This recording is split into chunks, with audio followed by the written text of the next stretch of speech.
Welcome to the Ultimate Bloons TD6 strategy series, where I'm going to be showing you strategies for every single tower from the Dart Monkey to the Beast Handler and every single path in between. This will show you how to diversify your setup and get better, along with seeing some stats, tips and tricks, and all of the strategies for every single one of the towers. And although that the series is geared more towards Chimps mode, this will also show you a lot of tips and tricks that apply to the standard game and will allow you to win with a new style. Alright, so today we have our next tower, which is the Sky Shredder. Really strong tower, comes along with the Operation Dartstorm and the fighter plane, so let's get right into this. Starting off with the fighter plane, this is like a round 40 solution, but it really typically isn't that good. Like even a MOAB Mauler would be better against round 40, so you won't really see it that much. The Operation Dartstorm, however, is very strong. It has great mid-game MOAB damage, and just will shred the balloons pretty well too. And the Sky Shredder is also extremely strong at late game damage. So here are all of the stats. There's a lot of like complications, but recently this path in general got quite a big buff, which made it so that the missiles like won't constantly be wrapping around the target. They just have like better spread and all, so that's pretty cool. And then the other towers, the Operation Dartstorm just increases a lot of projectiles, and it doesn't look like it's that strong on paper, but it actually is quite potent, especially with an ALK buff. And then Sky Shredder is just like a Operation Dartstorm, but a lot stronger, a lot more projectiles, attack speed, all that good stuff. And it has normal type damage, so it can beat the DDTs just with camo detection given, which is really cool. A lot of towers recently have been getting flack for not being able to do this. Anyways, the Crosspath is super easy. You either go for like 301 or 302, 401 or 402, and so on and so forth. Anyways, you just need sharper darts, and maybe you will need center path if you're going to do micro with that, or you need that for its targeting path. However, I'm just going to decide to show this here.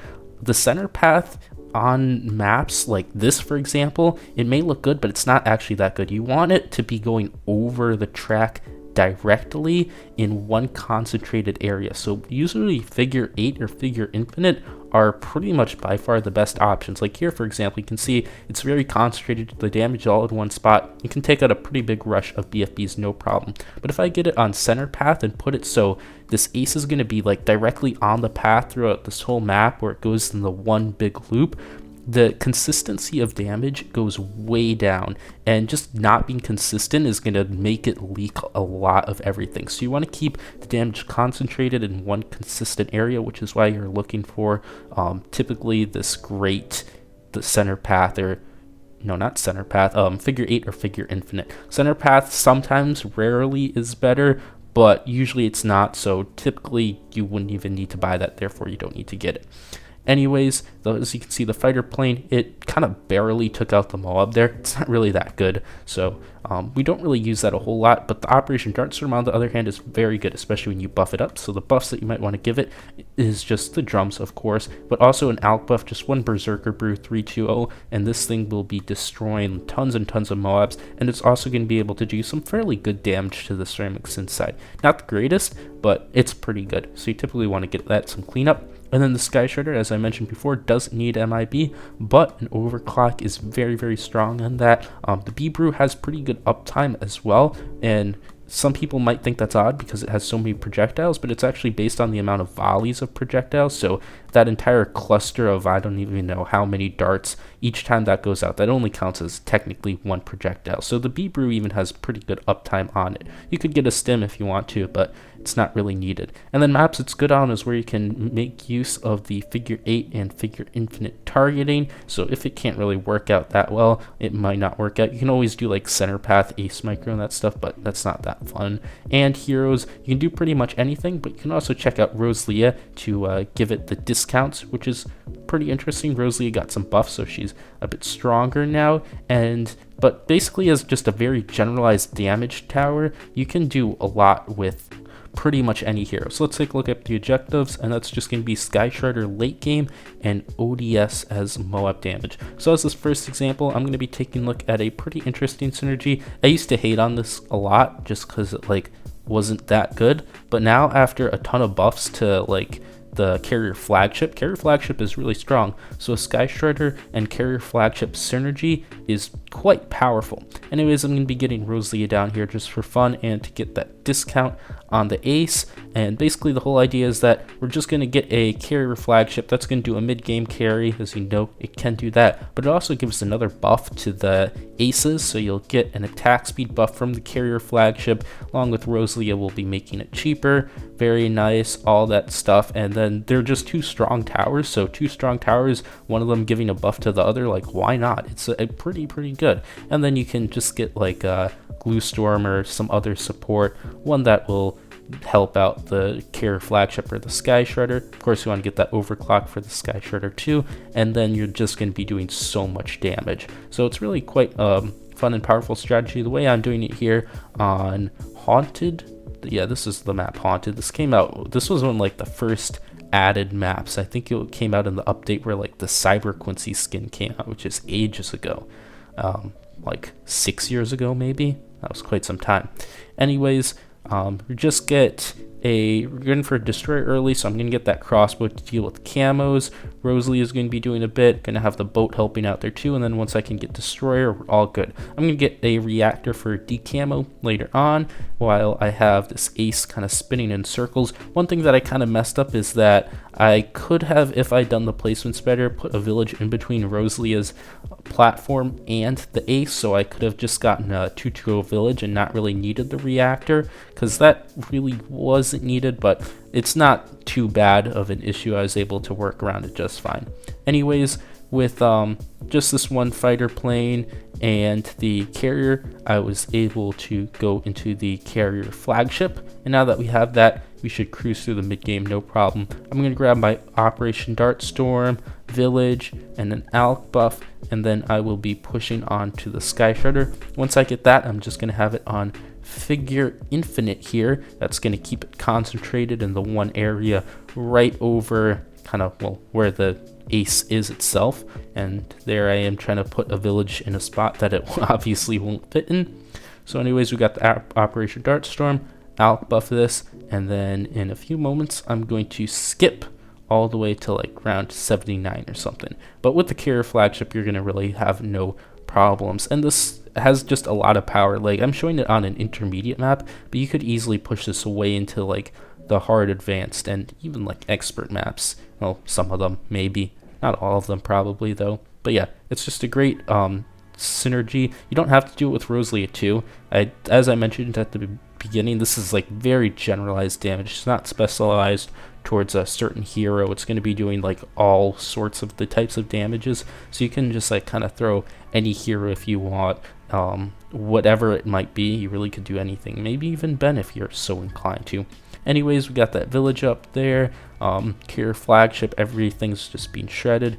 Get the overclock too, and as you can see, I don't buy the upgrades because I'm like practicing guitar while making this video. So I was in the middle of a good session running through my song, and now I bought it. And anyways, now we can just fill in some weaknesses. So DDTs look like they could do a little bit of help here. The fortified DDTs are especially scary with this, and round 95 might be tricky too. So I'm going to get a Glue Storm that's going to allow the carrier flagship to pop the DDTs, which will be really nice, as well as giving it a lot more damage. It will be a nice little boost to the Sky Shredder too, but that already does a lot of damage, so it's not like it's going to be that much. Mostly for the carrier flagship though.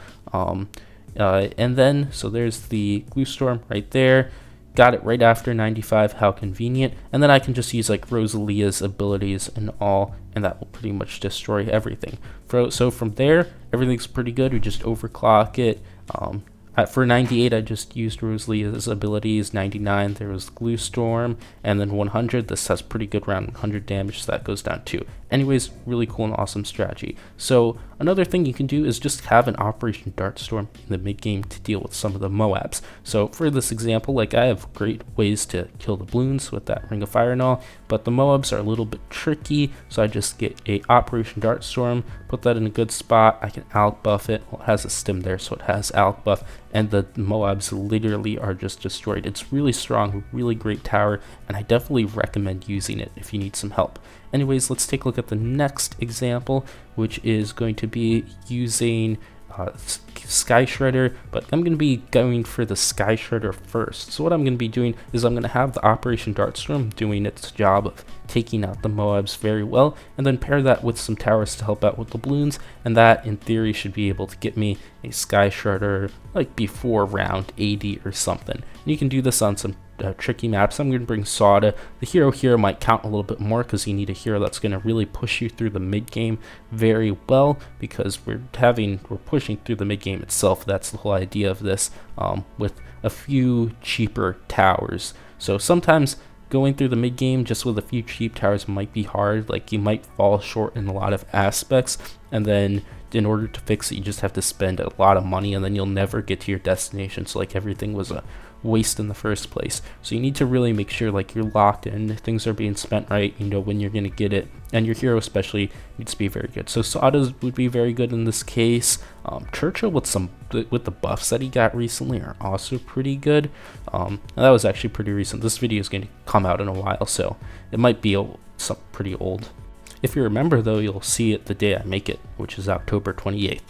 Anyways, just going on here, I'm going to beat round 40 with Soda and Alk buff Jitsu. Pretty nice. We'll have that Alk buff spilling over to the Operation Dartstorm 2. Grab a village just because we need the drums. We love the drums. I'm going to put this on Figure Infinite here, so it's going to go over the track, and this is going to be doing a lot of good damage. And then I'm going to get a Ring of Fire, I believe I do here. That's going to allow me to take out the Bloons very well. So like round 63, nothing's going to go anywhere with that. So I'm just going to plop that there in the front, which is going to be pretty nice. And I might get a few other things, but I'm just going to be saving up. So something like this, very cheap, very effective. All the bases are covered. It should go on for a good while. And also, if you start saving up very early, you might be able to get it before like even some of the hard rounds in the 80s come in. So like before like round 78 and all that cool stuff. 78's easy anyways for this because we have Soda's abilities, but I'm just gonna save straight up right here. I'm gonna grab another Alk buff for the Operation Dartstorm because the priority is now on the Ring of Fire and the Jitsu. But anyways, we got that. We're just going to be saving up, and we're going to be getting super early this time. We have great synergy, so that's not really a problem. Well, some balloons did leak there, but I was able to save it with Soda, but that paid off because we got a very early Sky Shredder. You can obviously get maybe like a Spike Balls or something and still get it well before round 80, just to be a little bit more safe. You can plan out your money like that if you use like the bots to look at the cost calculations, or if you just have it memorized, you know that you need to start saving up on round 60, I think it is, for a Sky Shredder before 80. I'm not totally sure though. That's what I think it is though. Anyways, from there we're just gonna get some support and all. I'm gonna be going for a Permaspike here, because why not? Permaspike and a Sky Shredder should just do fine. Sky Shredder does just a lot of base general damage, so whatever comes out, Permaspike should be able to clean up no problem. Just gonna get drums and a 205 spike there with an Alk buff, and that will do perfectly fine. I'll get an overclock on the Sky Shredder, and then there shouldn't really be any more problems. It's just a really cool, really strong tower, and of course you can do like Ace Micro and stuff like that, but that's pretty much advanced, and for just a regular black border you're never going to be needing to do that, so don't yell at me in the comments about how awesome Ace Micro is, because I know it isn't, and everybody knows it isn't. Anyways, that's pretty much going to be it for this run. So anyways, just as a general question, I guess, while this is running out of time, going past the 90s here and everything's getting gobbled up with the permaspikes, was there any strategies that I covered in this series that like you started using? Primarily because I'm just kind of curious to see what people might not have been using before but have been using since then, because I made the series just as a way to like kind of show that you can pretty much beat or black border stuff with anything. Not only that, but pretty much like any map can be done with anything, and even random combinations if you know how to do it right. So I'm just kind of curious, because before I saw like a lot of people saying, oh, you need to do this or this map, and it's like an advanced map. So that's pretty much it, and I'll see you later. Bye. Thanks for watching. If you want to help out the channel, you can check out these new videos, like and subscribe for more content, support the channel by becoming a member, and joining the Discord to chat with the community. Bye!